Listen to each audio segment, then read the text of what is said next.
শীতকালে ঘুরতে যেতে কারই না ভালো লাগে, কিন্তু হাতে তো রয়েছে মাত্র একদিন অথবা দুদিনের ছুটি। একদিন দুদিনের ছুটিতে কোথায় ঘুরতে যাওয়া যায় এই নিয়ে পড়েছেন ভীষণ টেনশন। আজকে এই ভিডিওর মাধ্যমে এমন একটা সুন্দর জায়গার সন্ধান দেব যেখানে পেয়ে যাবেন ঝর্ণা, পাহাড়, ছবির মতো যাত্রাপথ এবং পাহাড়ে ঘেরা স্বচ্ছ জলের ড্যাম, এবং এই ড্যাম যদি খোলা থাকে চাইলে স্নানও করতে পারেন। তো চলুন জেনে নেওয়া যাক এই ট্যুরটা আপনারা কিভাবে প্ল্যান করবেন, কিভাবে প্ল্যান করলে একই দিনে এতগুলো প্লেস খুব সুন্দরভাবে ঘুরে দেখে আবার ওই দিনই কলকাতা ব্যাক করতে পারবেন। তো চলুন জেনে নেওয়া যাক কলকাতা থেকে এখানে কিভাবে আসবেন, সাইট সিনের জন্য কোথা থেকে গাড়ি বুক করবেন, কত টাকা লাগবে এবং কোন হোটেল সবথেকে বেস্ট খাওয়া দাওয়ার জন্য। সমস্ত ইনফরমেশান কিন্তু আমার এই ভিডিওতে পেয়ে যাবেন। অবশ্যই ভিডিওটি স্কিপ না করে পুরোটা দেখতে থাকুন। নমস্কার বন্ধুরা, মডেশ মামার ভিডিওতে আপনাদের সবাইকে স্বাগত। আশা করি আপনারা সবাই ভালো আছেন, আমি খুব ভালো আছি। আজকে এই ভিডিওর মাধ্যমে খুব সুন্দর একটা জায়গার সন্ধান দেব, এখানে এলে মনের কষ্ট এবং শরীরের ক্লান্তি একসাথে দূর হয়ে যাবে। তো চলুন বন্ধুরা প্রথম থেকে ভিডিওটি শুরু করা যাক। যেহেতু একদিনের ট্যুর প্ল্যান আর একদিনের মধ্যে এত কিছু ঘুরে দেখতে হবে, তাই একদম সকাল সকাল 6:05 AM শতাব্দী এক্সপ্রেস ধরে পৌঁছে যেতে হবে ধানবাদ স্টেশনে। এই ট্রেনটি 9:23 পৌঁছাবে ধানবাদ। এই ট্রেনটি কিন্তু সানডে অফ থাকে। তাছাড়া সকাল 6:45 AM হাওড়া থেকে বন্দে ভারত এক্সপ্রেস ধরে 9:43 AM পৌঁছে যেতে পারেন ধানবাদ। এই ট্রেনটি কিন্তু বৃহস্পতিবার অফ থাকে। ধানবাদ স্টেশনে নেমেই চলে আসতে হবে স্টেশনের বাইরে। স্টেশনের বাইরে পেয়ে যাবেন অসংখ্য ফোর হুইলার এবং অটো ভাড়া করলে লাগবে 1200 থেকে 1400 একদিনের, আর ফোর হুইলার ভাড়া করলে লাগবে 2000 থেকে 2500 একদিনের জন্য।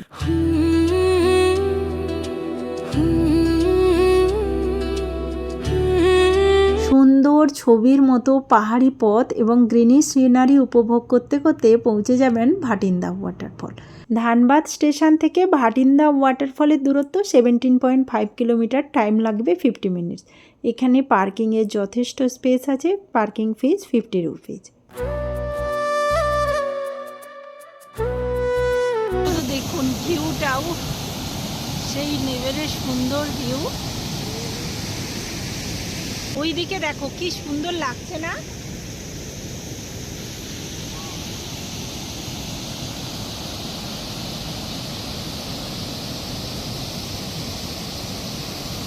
এখানকার সৌন্দর্য আমি ভাষায় প্রকাশ করতে পারবো না, এতটা সুন্দর প্লেস। এখানকার পরিবেশ এতটাই সুন্দর, বসে ঘন্টার পর ঘন্টা কাটিয়ে যেতে পারবে, কিন্তু কোনো বোরিং ফিল হবে না, আর যেতেও ইচ্ছা করবে না। জাস্ট মৃদু মিউজিকে বসে থাকতে হবে আর জাস্ট ফিল করার মতো এক্সপিরিয়েন্স। উফ, কত সুন্দর এক জায়গা! এখানে এলেই বুঝতে পারবেন প্রকৃতি তার রূপের ডালি দিয়ে কত সুন্দরভাবে ধানবাদ শহরটিকে সাজিয়ে তুলেছে।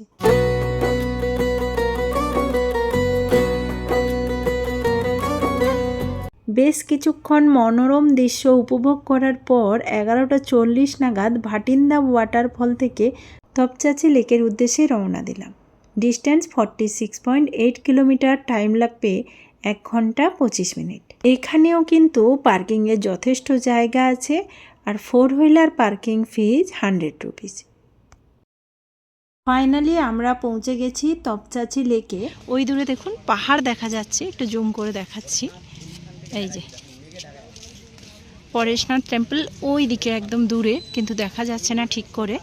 আর লেকের জলটা দেখুন কতটা সুন্দর, স্বচ্ছ চকচক করছে একদম জলটা, খুব সুন্দর। জলে ফুলে ফেপে আছে এখন লেক। দেখুন কতটা সুন্দর লাগছে। শুধু সামনে যে পাহাড় তা নয়, পেছনেও দেখুন এখানে একটা টেম্পল আছে, গেলে ওখানেও দেখতে পারেন। তারপরে দেখুন এই যে পেছনেও পাহাড়, আর এদিকে ঘোরালেই দেখতে পাবো লেকের উপরে এই বাঁধ। আমি অনেক ভিডিওতে দেখেছি লেকের উপরে এই যে রাস্তাটা সবসময় খোলা থাকে এবং অনেকে এর ভেতরে গিয়ে ভিডিও করে, কিন্তু আজকে দেখছি রাস্তাটা বন্ধ, কেন জানি না বন্ধ। তপচাচি লেকের পাশেই এরকম একটা রাস্তা চলে গেছে, ওই রাস্তা দিয়ে আমরা এখন এগিয়ে যাচ্ছি, কারণ সবাই দেখছি ওই রাস্তা দিয়ে যাচ্ছে এবং অনেক গাড়ি দাঁড়িয়ে আছে এবং একটা জলের আওয়াজ শুনতে পাচ্ছি। দেখা যাক পাশে গিয়ে কি দেখতে পাওয়া যায়। এখানে ড্যামের জল ছেড়েছে তাই উপরের রাস্তাটা মনে হয় বন্ধ আছে, তাই দূর থেকে আমি জলের আওয়াজ শুনতে পাচ্ছিলাম। বাবা কত মানুষ দেখুন স্নান করছে, দেখেই মনে হচ্ছে স্নান করতে চলে যাই। দারুণ মজা করছে, কিন্তু কোনো মেয়ে নেই ওখানে। কতটা সুন্দর লাগছে, ড্যামে জল ছাড়া হয়েছে।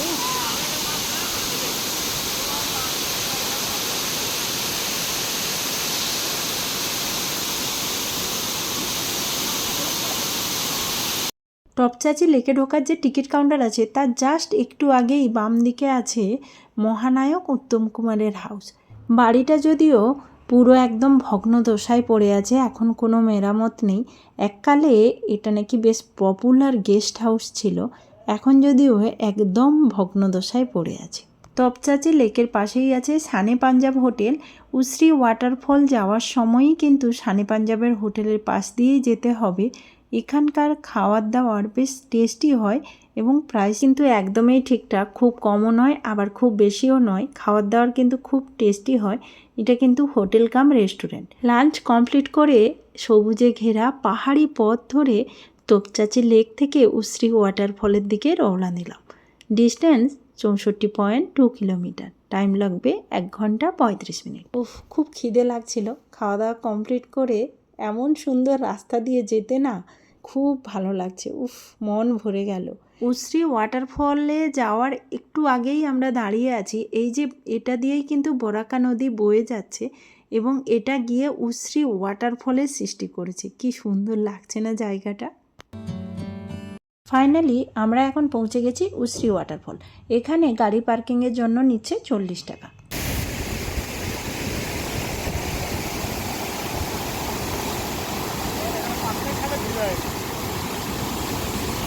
পুরো ভিজে গেছে।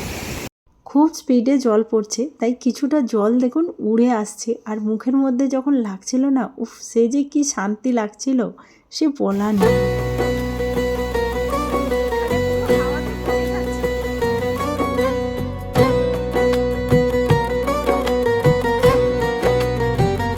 শীতকালে এই জায়গাটা কিন্তু বেশ জমজমাট ভিড় হয়। এখানে পিকনিকও করা যায়, খাওয়ার দাওয়ার নিয়ে এসে বসে খাওয়াও যায়।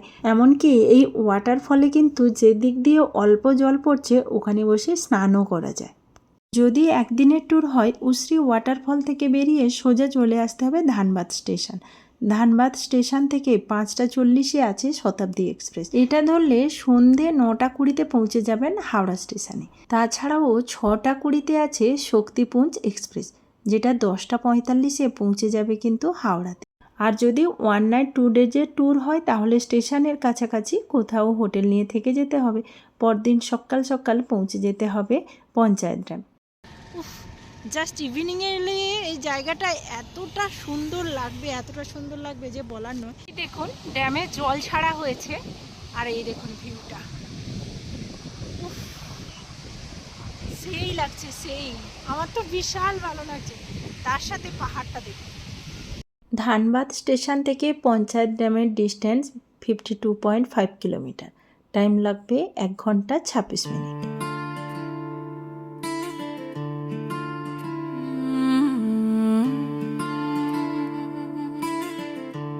বেশ কিছুক্ষণ থেকে এখানকার মনোরম দৃশ্য উপভোগ করেই রওনা দিলাম মাইথন ড্যামের উদ্দেশ্যে। পঞ্চায়েত ড্যাম থেকে মাইথন ড্যামের ডিস্টেন্স 17.3 কিলোমিটার। টাইম লাগবে অনলি 37 মিনিট। মাইথন ড্যামের এখানে গাড়ি পার্কিংয়ের কিন্তু যথেষ্ট স্পেস আছে এবং পার্কিং ফিজ লাগে না। এখানকার বোটিংয়ের প্রাইস চার্টটা আমি দিয়ে দিলাম। যদি স্পিড বোটে ওঠেন এবং 4টে প্লেস দেখেন সেক্ষেত্রে কিন্তু 200 টাকা করে পার হেড লাগবে। এখানে বোটিং করতে গেলে মাস্ট কিন্তু লাইফ জ্যাকেট পরতে হবে। স্পিড বোটে উঠলে একটাই অসুবিধা, সবুজ দ্বীপটা কিন্তু আপনাকে নামতে দেবে না, জাস্ট পাশ দিয়ে দেখাবে। যদি খুব রৌদ্র থাকে এবং গ্রীষ্মকাল হয় বা বর্ষাকাল হয়ে থাকে তাহলে কিন্তু স্পিড বোট নেওয়া সবথেকে বেস্ট হবে। এখন আমরা আছি চামচ দ্বীপে। চামচ দ্বীপের পাশ দিয়ে স্পিড বোটে যাচ্ছি। আমরা এখন সবুজ দ্বীপের পাশ দিয়ে যাচ্ছি। নর্মাল বোটে এলে এই সবুজ দ্বীপে নামতে দেয়। সবুজ দ্বীপের ভেতরে একটা ছোট্ট পার্ক আছে, আর কিছু তেমন দেখার নেই। এখানে যখন নামবেন খুব কনসিয়াসলি থাকবেন। এখানকার স্থানীয়দের মতে এখানে নাকি প্রচুর সাপ থাকে, তাই খুব কনসিয়াসলি থাকবেন। ওই যে দূরে দ্বীপগুলোর মধ্যে একটা গেস্ট হাউস দেখতে পাচ্ছেন, ওটা হচ্ছে ডিভিসির গেস্ট হাউস। ওখানে বুকিং করে থাকা যায়, অনেক দিন আগে থেকে বুক করতে হয়, স্পট বুকিং হয় না এখানে।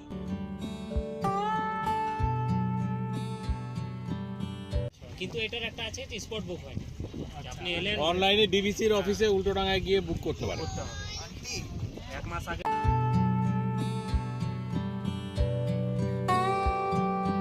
সবশেষে আমরা দেখে নিলাম মাইথন ড্যামের এখানকার লক গেট।